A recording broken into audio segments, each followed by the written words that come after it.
Students, আশা করছি সবাই ভালো আছো। আজকের এই ভিডিওটিতে আমি তোমাদের সাথে জিকের কিছু প্রশ্ন আলোচনা করব, যেগুলো তোমাদের আপকামিং কম্পিটিটিভ এক্সামসের জন্য গুরুত্বপূর্ণ। তোমাদের কাছে আমার ভয়েসটা ঠিকঠাক আসছে কিনা আমি তো বুঝতে পারছি না, তোমরা একটু কমেন্ট করে আমাকে জানাও প্লিজ, সাউন্ডটা ঠিকভাবে শোনা যাচ্ছে কিনা। চলো শুরু করি। প্রথম প্রশ্ন কি বলেছে? কাকে নৃপতি তিলক ও জগৎভূষণ উপাধি দেয়া হয়েছিল? সঠিক উত্তর হুসেন শাহ। ওনার পুরো নাম আলাউদ্দিন হুসেন শাহ, যিনি মধ্যযুগে বাংলার একজন স্বাধীন নবাব ছিলেন, এবং আলাউদ্দিন হুসেন শাহ যিনি হোসেন শাহী রাজবংশের পত্তন ঘটিয়েছিলেন। ঠিক আছে, চলো পরের প্রশ্ন। নেক্সট কি বলেছে? ঋতু সংহার কার লেখা বা ঋতু সংহার কার রচনা? একই প্রশ্ন। দেখো অপশান কি কি দেওয়া রয়েছে দেখতে পাচ্ছ।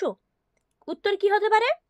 উত্তর হবে অপশান এ, কালিদাস, যিনি একজন বিখ্যাত সংস্কৃত কবি ছিলেন।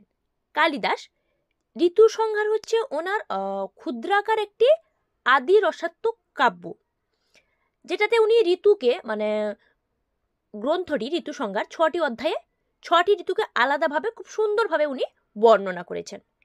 নেক্সট, কোন লেন্সের মাধ্যমে প্রেস বায়োপিয়া সংশোধন করা হয়? প্রেস বায়োপিয়া, দেখো অপশান কি কি দেওয়া রয়েছে দেখো। সঠিক উত্তর কি হবে? Option C, bifocal lens. Presbyopia হচ্ছে মূলত এই ত্রুটিতে কাছের এবং দূরের জিনিস উভয়ই সহজভাবে দৃশ্যমান হয় না। তো চোখের প্রেস বায়োপিয়া হচ্ছে চোখের মানে বার্ধক্য অংশে সৃষ্ট হয়, মানে চোখের যে প্রবলেমটা হয় প্রেস বায়োপিয়া, ওটাকে সংশোধন করা হয়, যেটা বার্ধক্য অবস্থায় সৃষ্টি হয়। নেক্সট, ধুলোর মেঘ, হাইড্রোজেন, হিলিয়াম এবং অন্য আয়নিত গ্যাস সংমিশ্রণকে কি বলা হয়? কি কি বলেছে? হাইড্রোজেন, হিলিয়াম, অন্যান্য কোনো আয়নিত গ্যাস এবং ধুলোর মেঘ সংমিশ্রণকে বলা হয় nebula. Option C is the right answer, nebula বলা হয়। ঠিক আছে, ধুলোর মেঘ plus hydrogen plus helium gas plus যে কোনো অন্যান্য আয়নিত গ্যাসের সংমিশ্রণকে বলা হচ্ছে নেবুলা। ওকে, চলো নেক্সট প্রশ্ন। কি বলেছে? মৌর্য যুগের কণ্টক শোধন ছিল। কণ্টক শোধন মৌর্য যুগের যে কণ্টক শোধনটা কি ছিল? অপশন দেখো কি কি রয়েছে। কি হতে পারে উত্তর? উত্তর হবে অপশন সি, ফৌজদারি বিচারালয়, যাকে কণ্টক শোধন বলা হতো। মৌর্য যুগে ফৌজদারি বিচারালয়কে বলা হতো কণ্টক শোধন। ঠিক আছে, নেক্সট প্রশ্ন। কুলু উপত্যকা কোন পর্বতশৃঙ্গের মধ্যে অবস্থিত? কোন কোন পর্বতশৃঙ্গের মধ্যে রয়েছে কুলু উপত্যকা? দেখো অপশানে পর্বতশৃঙ্গগুলি দেওয়া রয়েছে নাম। সঠিক উত্তর কি হবে? অপশান এ, ধওলাধর পর্বতশৃঙ্গ এবং পীর পাঞ্জাল পর্বত শ্রেণীর মধ্যবর্তী উপত্যকা হচ্ছে কুলু উপত্যকা। ঠিক আছে, পরের প্রশ্ন।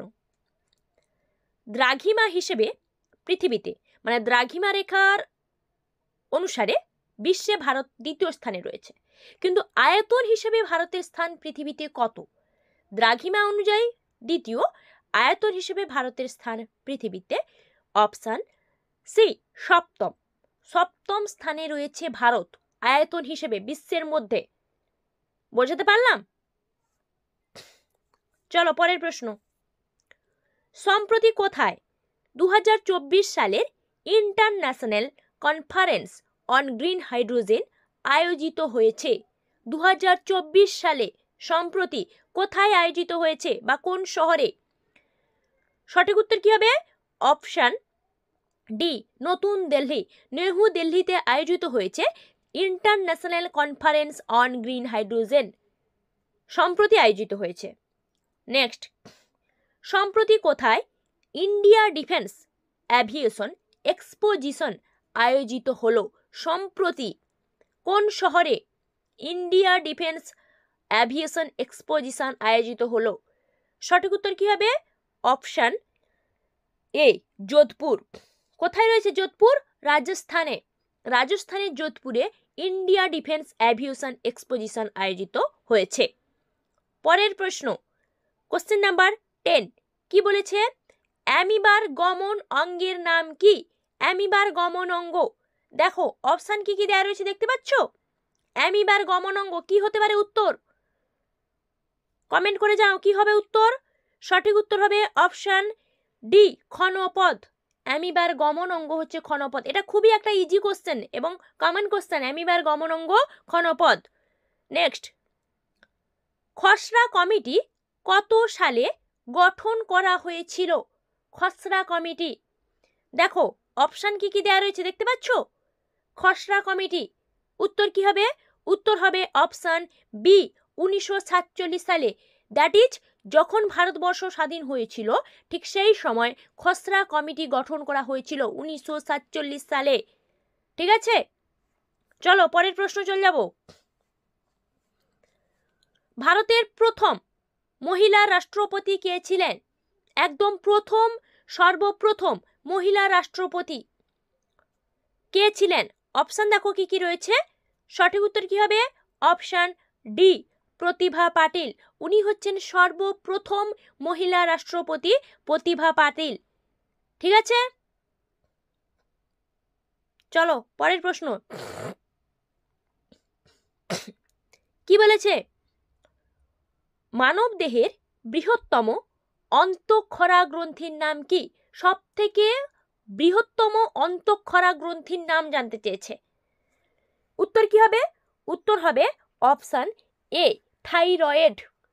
থাইরয়েড গ্রন্থি যেটা হচ্ছে মানব দেহে অবস্থিত সব থেকে বৃহত্তম অন্তঃক্ষরা গ্রন্থি। নেক্সট কোশ্চেন, কোশ্চেন নাম্বার 14, কি বলেছে? কাঁচি কোন শ্রেণীর লিভার? কাঁচি কোন শ্রেণীর? দেখো অপশান কি কি দেওয়া রয়েছে। কোন শ্রেণীর লিভার? উত্তর কি হতে পারে? কমেন্ট করে জানাও আমাকে উত্তর কি হবে। উত্তর হবে প্রথম, অপশান এ, প্রথম শ্রেণীর লিভার কাঁচি। ঠিক আছে, কেন প্রথম শ্রেণীর লিভার বলা হচ্ছে এটা তোমরা আশা করছি সবাই জানো। প্রথম শ্রেণীর লিভার কি কাজ করে, দ্বিতীয় শ্রেণীর লিভার, তৃতীয় শ্রেণীর লিভার। ঠিক আছে, তো কাঁচি হচ্ছে প্রথম শ্রেণীর লিভার। বোঝাতে পারলাম? আমি যে প্রশ্নগুলো আলোচনা করলাম, যদি কোনো উত্তর নিয়ে কোনো কনফিউশন থেকে থাকে, কেউ কনফিউজড হয়ে থাকো তোমরা, আমাকে কমেন্ট করে প্লিজ জানাও। আমি চেষ্টা করব তোমাদের সেই কনফিউশনটাকে ক্লিয়ার করার। তার আগে চ্যানেলটিকে সাবস্ক্রাইব করো, ভিডিওটিতে লাইক করো, শেয়ার করো এবং সাউন্ডগত কোনো প্রবলেম থাকলে, যদি আমার ভয়েস তোমাদের কাছে ক্লিয়ারলি না পৌঁছে থাকে, সেটাও তোমরা আমাকে কমেন্ট করে জানাতে পারো।